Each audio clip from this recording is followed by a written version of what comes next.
5 ноября произошло мощнейшее событие в Уфе. Что?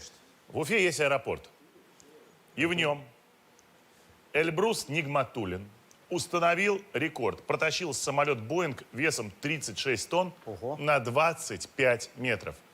Почему он остановился? Начал взлетать самолет.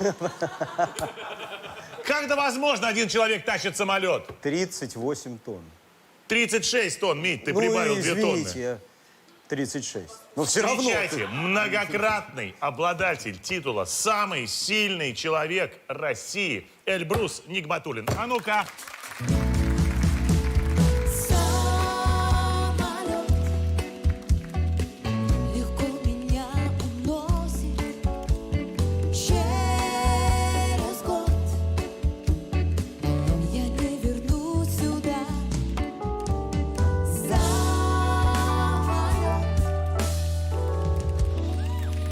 Здравствуйте, уважаемый Эльбрус. Здравствуйте. Спасибо, что вы к нам приехали.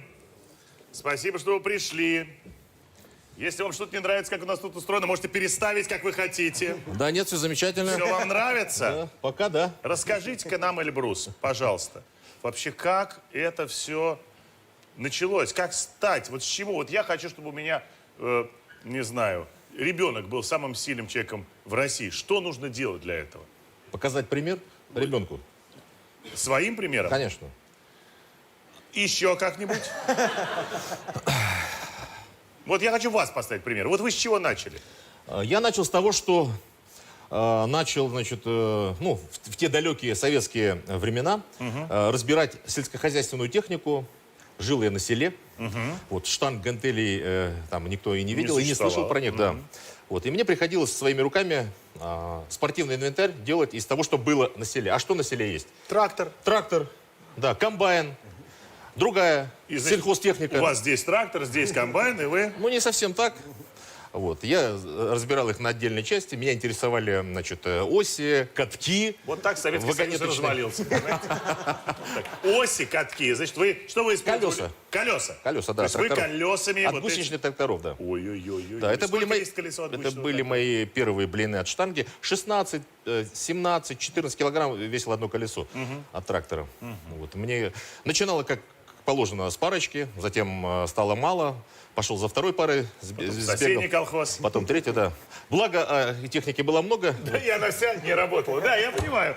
Вам исторически удачно все сложилось. Нет, я разбирал технику не которая была на ходу, а та, которая уже вышла из строя. Да, понятно. Расскажите, значит, вы к 20 годам вы стали мастером спорта по тяжелой атлетике. По пауэрлифтингу. Пауэрлифтинг. Да. После этого вы, вот как вы пришли вот в этот спорт, который, собственно, называется стронг, как он правильно называется? Ну, мы тогда не знали даже, что такое вид спорта. Даже сейчас немногие понимают вообще, о чем идет речь. Да. Вот, начиналось все с пауэрлифтинга, борьбы куреш на поясах. Ну, многие башкиры, юноши, все через это прошли. Вот. Но где-то что-то, где-то мелькало. То есть я по телевидению видел сюжеты, как на Западе большие мужчины поднимают камни, двигают грузовики. Мне казалось, что это, ну, несерьезное занятие, которое, ну, навряд ли до нас дойдет. Ну да. До Советского Союза. У нас камни на своих местах находятся. Вот. Но прошло время, и этот вид спорта пришел в Россию, вот, и мы начали заниматься. И я был один из первых, не один из первых, я был первый. Вообще первый россиянин, кто вообще начал этим заниматься. И попал в финал турнира «Самый сильный человек планеты», вошел в десятку сильнейших людей планеты. Вот. В общем, приходилось, вот мой опыт, значит, конструирования, скажем так, снарядов, инвентаря спортивного, который я когда-то начинал в юности, он мне пригодился уже, скажем так, когда я начал свою активную карьеру стронгмена. Там как раз требовалось нестандартное оборудование, камни, круглые колеса. Ну, все было, естественно, гораздо больше. И дальше пошли рекорды. Дальше пошли рекорды. Сколько у вас рекордов? Рекордов очень много, я уже перестал их считать. Я на, по-моему, больше 15 мировых, российских и мировых рекордов. Значит, у меня есть, смотрите, у меня есть надписи, вот список того, что вы делали. Значит, смотрите, сухогрузы. Было дело. Сухогруз, это же... Ну, это корабль, который перевозит строительный материал. Да. Давайте так по-простому скажу. Значит, сухогруз вы двигали. Двигал. Автобус. постоянно. Я понимаю. Скажите, а если вы подбегаете к остановке, автобус уже уходит, вы можете его немножечко... Не пробовал, может попробовать. Так, трамвай. Трамваи, поезда, Это правильно, вы говорите, да, поезда. паромы. Я могу долго перечислять. Дом, да не знаю, там. Затем я перешел на животных. Вот! Стойте. Стойте, подождите. Смотрите. Я так понимаю, что это 2 лошади. Да, 2 скакуна, которых я удержал, которые пытались, их стегали, значит, в разные стороны. Они пытались вырваться. Не получилось у них. Было 8 попыток. В 8 случаях, было 9. В 8 случаях выиграл я. В одном случае они могли. Разорвали? Ну, я уже расслабил руки, да. А, вы расслабили, они побежали. Все. Ну, естественно, с огромной скоростью. Кстати говоря, я восстановил этот рекорд. Это достижение русских богатырей начала 20 века. Я был первый, кто вообще через 100 лет повторил этот рекорд. Рекорд Александра Заса. Между прочим. Ну и, наконец. Здесь просто даже, я не знаю, вы просто подняли верблюда. Эльбрус, Да? скажите мне, как готовиться к поднятию верблюда?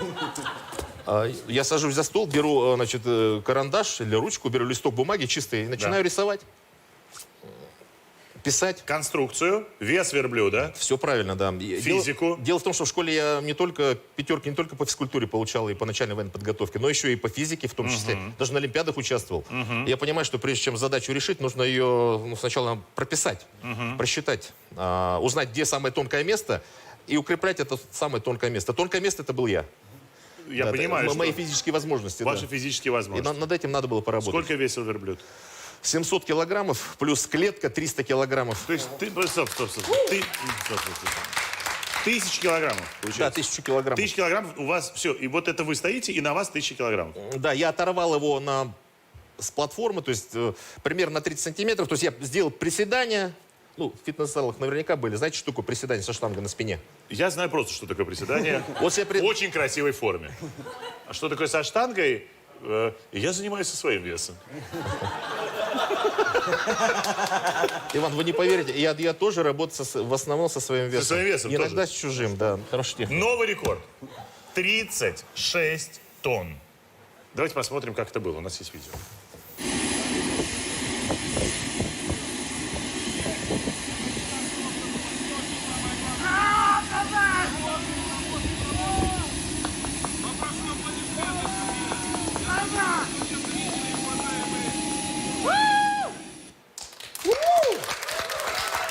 Спасибо.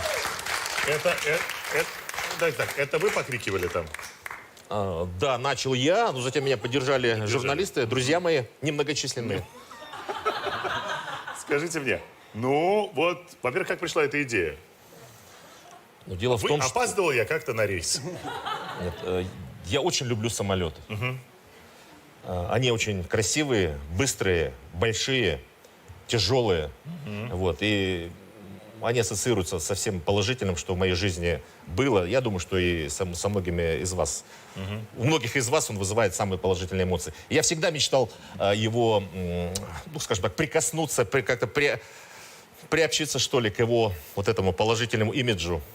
И я подумал, ну почему бы мне его не потянуть, тем более, что в России никто никогда этого не делал до меня. Вернее, делали, но это было... Это были маленькие веса, не те Когда маленькие самолеты. вы сдвигали самолет, вы перед этим тренировались на легкомоторной авиации? Да. Тренировался. Я правильно понимаю, что самый сложный с точки зрения физики момент – это момент его сдвинуть? Вот, Да. собственно, самое начало. Если вы обратили внимание, практически половину времени, которое я затратил на это упражнение, половина ушло именно на то, чтобы сдвинуть его, стронуть с места, с мертвой точки. Я считал, 15 секунд у меня на это ушло. Затем Но пошла это же очень инерция. страшное напряжение. Страшное напряжение, но это все, я же вам говорил вначале, что я сажусь, прежде чем сделать рекорд, я начинаю это считать, просчитывать на бумаге. По бумагам у меня все сошлось. Эльбрус, ну вы можете попробовать? У нас есть вот канат, и несколько вещей, которые без вашей помощи не сдвинуть. Вот без вашей помощи. Прямо не здесь? сдвинуть. Ну вот прям вот канат, мы их там зацепили, а у нас здесь. Пойдемте. Ну, давайте попробуем. Ну, давайте, просто.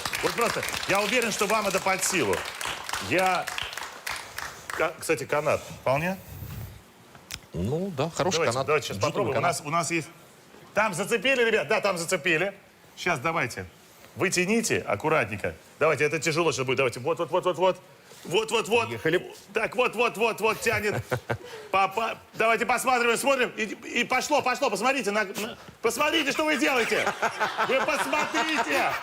Эльбрус, дорогой вы мой. Спасибо. Так, стоп, ребят.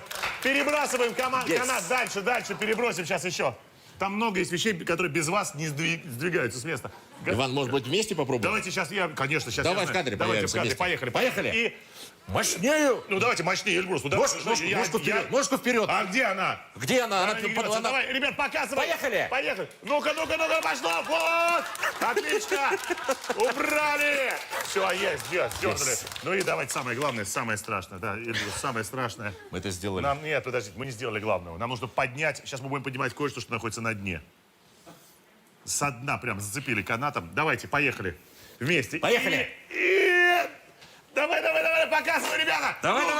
Рубль, пошел рубль наверх. Давай. Еще рывок. Еще чуть-чуть. Отпусти.